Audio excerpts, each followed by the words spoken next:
우리 생명과학과의 여러 연구 분야 중 가장 중요한 것 한 가지는 뇌과학입니다. 뇌과학은 우리 몸에서 가장 신비롭고 복잡한 기관 중 하나로 뇌 연구는 21세기의 마지막 미개척지 중 하나로 남아 있습니다. 우리 과에서는 뇌의 신비를 이해하기 위해 다음과 같이 다양한 연구를 수행하고 있습니다.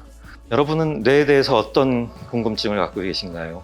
제 궁금증은 다음과 같습니다. 기억, 사고, 감정, 의식 또는 인지와 같은 우리 뇌가 하는 모든 정신활동은 어디서 어떻게 만들어지는가? 혹은 알츠하이머, 파킨슨과 같은 뇌질환은 그 원인이 무엇이고 어떤 방법으로 극복할 수 있는가? 또는 인공지능이 충분히 발달하면 과연 사람과 같은 수준의 인공지능을 만들 수 있을 것인가? 뇌와 기계가 접속하면 뇌 기능을 더 업그레이드하고 뇌로 지식을 다운로드, 업로드하는 등 새로운 기술을 발달시킬 수 있을 것인가? 이 모든 질문은 뇌가 어떻게 작동하는가에 대한 이해가 선행이 되어야 합니다. 그래서 우리 생명과학과에서는 뇌를 가장 기초적인 수준에서부터 연구하려고 노력하고 있습니다. 하지만 기초연구라고 해서 이 연구에 사용되는 연구 기법이 초보적이라는 것을 의미하지는 않습니다. 뇌 연구를 하기 위해서는 컴퓨터 인공지능 혹은 빅데이터, 전자전기공학, 생명과학 기술을 활용을 해야 합니다.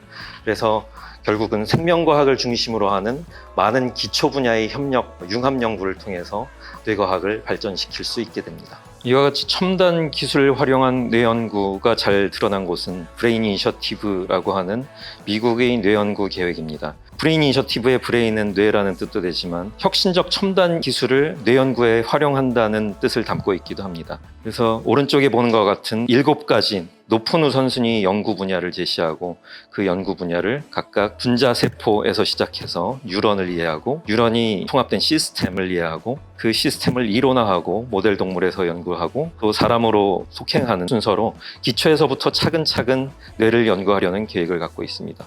따라서 차근차근 연구하는 것은 우리 생명과학과에서 잘 하는 일이라고 할 수 있겠네요. 잘 아시는 대로 뇌는 뉴런으로 되어 있습니다. 사람 몸의 기본 단위는 세포인 것처럼 뇌의 기본 단위는 뉴런이고요. 뇌는 1000억 개의 뉴런이 100조 개의 시냅스를 통해서 그물망처럼 서로 연결된 신경회로로 되어 있습니다. 따라서 뇌가 하는 그 모든 정신활동은 신경회로에서부터 나온다고 생각할 수가 있겠습니다. 그런데 이런 신경회로를 최근에는 커넥톰이라는 이름으로 연구하기도 합니다. 커넥톰은 모든 뉴런 사이에 모든 시냅스가 이루는 연결 구조를 말합니다. 따라서 정신활동이 신경회로에서 나오고 신경회로의 모든 총체가 커넥톰이라 한다면 커넥톰에는 모든 정신활동이 담겨 있다고 할 수가 있겠습니다.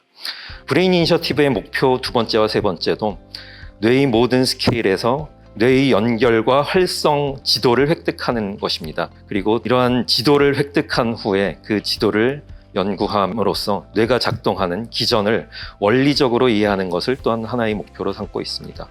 이러한 연구 분야를 뇌의 지도라고 부르기도 합니다.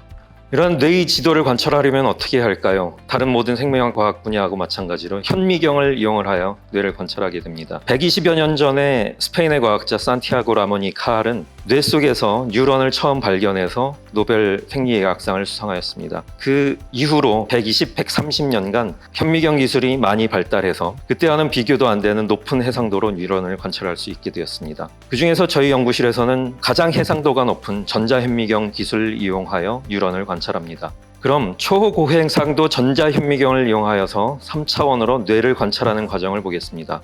뇌의 샘플을 얻어서 전자현미경에 넣고 얇게 박편을 자르면서 뇌의 표면을 관찰하는 것인데요. 뇌의 샘플을 전자현미경 챔버 안에 넣고 다이아몬드 나이프로 뇌의 표면을, 샘플의 표면을 굉장히 얇은 두께, 약 10에서 20 나노미터 정도의 두께로 잘라냅니다. 이런 과정을 거치면서 매번 잘라내는 표면을 전자현미경으로 스캔을 하면서 촬영을 하게 됩니다. 이 과정을 수도 없이 반복을 하면 아주 두꺼운 두께의 뇌 샘플에 대해서 3차원 전자현미경 영상을 얻게 됩니다. 이렇게 얻어진 3차원 전자현미경 영상을 분석을 하면 이 뇌 샘플 안에 있는 뉴런들의 3차원 구조를 얻어낼 수 있습니다. 전자현미경에서는 모든 뉴런들이 염색이 되어 표현이 되게 되는데 하나의 뉴런을 둘러싸고 있는 세포막들을 한 가지 색으로 색칠하여 이 비디오에서 보는 것처럼 뉴런 하나의 내부를 한 가지 색으로 색칠하는 과정을 3차원으로 촬영된 뇌 샘플마다 슬라이스마다 반복하면 마치 3차원 프린터가 3차원의 구조를 만들어내는 것과 같이 3차원의 뉴런의 구조를 얻어낼 수 있습니다. 이 그림에서는 3차원의 뉴런 두 개를 보여주고 있고 빨간색이 하나의 뉴런과 초록색의 다른 뉴런이 서로 맞닿아서 시냅스를 만들고 있는 모습 또한 볼 수 있습니다.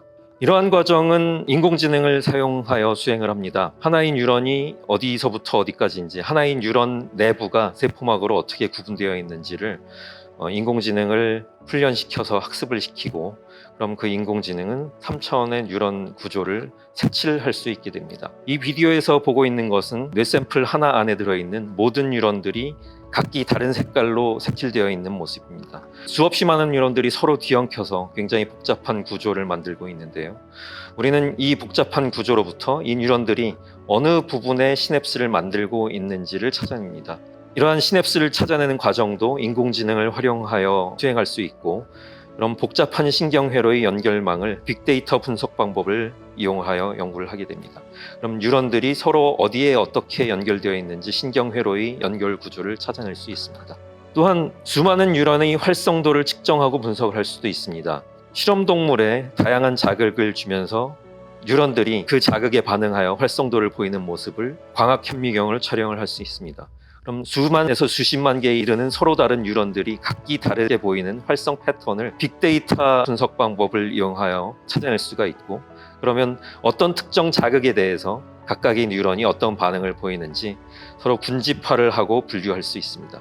이렇게 분류가 끝나면 각 뉴런들이 어떤 기능을 수행하는 뉴런인지도 찾아낼 수가 있게 되는 거죠. 그럼 앞서 얻은 뉴런의 연결 지도와 뉴런의 활성 지도를 합하면 뉴런들이 어떤 상황에서 어떻게 집합적으로 움직이는지 분석을 할 수 있고, 그것을 통해서 우리 뇌가 뉴런 단위에서 어떻게 작동을 하는지 찾아낼 수 있게 됩니다. 현재는 비교적 단순한 구조의 뇌 혹은 단순한 모델 동물의 뇌에서 연구를 진행하고 있습니다. 하지만 멀지 않은 미래에 이 연구가 점점 복잡한 대상을 다룰 수 있게 되면서 우리 인간의 뇌도 이해할 수 있는 때가 올 것이라고 확신하고 있습니다.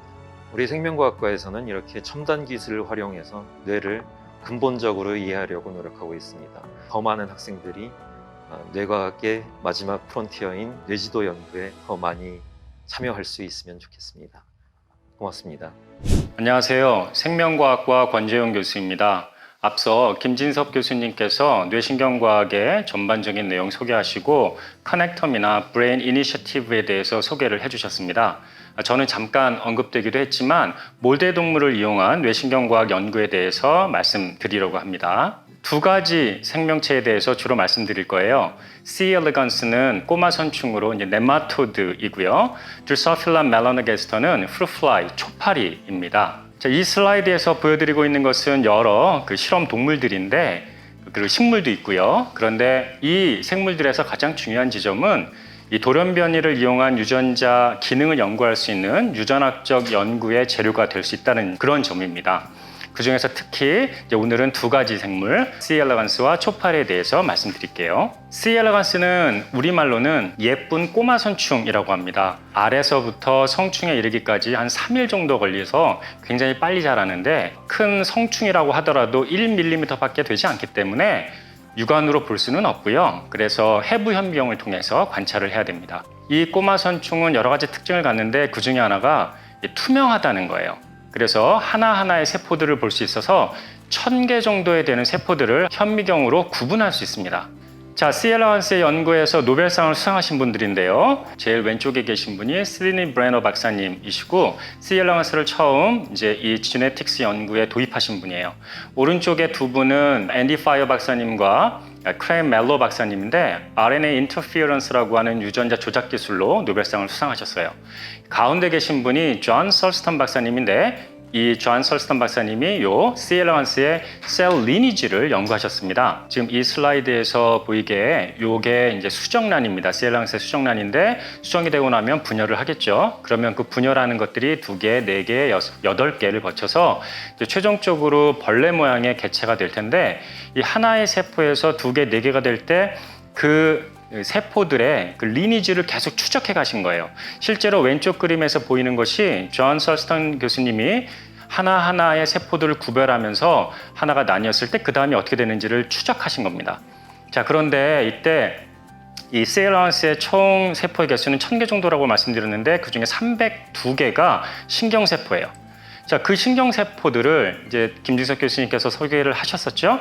이렇게 커넥텀 연구를 진행했다는 거예요. 전자현미경을 이용해서 시럴 섹션을 하고 그것을 리컨스트럭션해서 이 하나의 개체가 가지고 있는 모든 300여 개의 신경세포들이 다 연결된 지점들을 연결한 거죠. 이렇게 하면 단순한 개체를 통해서 커넥텀 연구를 진행을 해서 보다 복잡한 수준, 처음부터 아주 복잡한 사람의 뇌를 연구하기는 너무 힘드니까 뇌 연구의 기본이 되는 거죠. 자, 다음은 초파리에 대한 말씀을 좀 드릴게요. 2001년에 초파리의 지놈 시퀀싱이 끝났고 그 다음 해에 휴먼 지놈 프로젝트가 완성이 됩니다.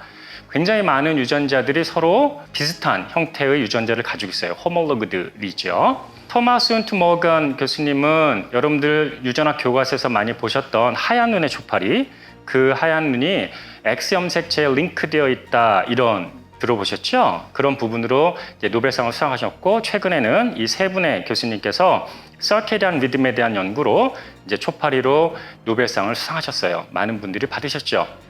초파리도 비슷합니다. CLRNS처럼 상대적으로 단순한 시스템으로 연구를 해서 보다 복잡한 형태로, 예를 들면 메모리 포메이션이나 히모센서리 시스템으로 보다 이제 연구를 발전시킬 수 있는 거죠. 자, 이렇게 초파리 연구에서 뭐 여러 가지 방법들이 있는데 그 중에 한 가지 업토제네틱스에 대한 것만 잠깐 소개해 드릴게요. 업토제네틱스는 채널 워덥슨이라고 하는 채널을 이제 신경세포에 발현을 해서 특정 파장의 빛을 주면 그 신경세포가 활성화되는 거예요. 자, 예를 하나 보겠습니다. 이 초파리들이 있죠. 이 초파리들에서는 단맛을 느끼는 신경세포에 채널 워덥슨이 발현되어 있어요. 그러니까 빛을 주면 아, 단맛이구나 느껴서 입을 내뱉는 거죠.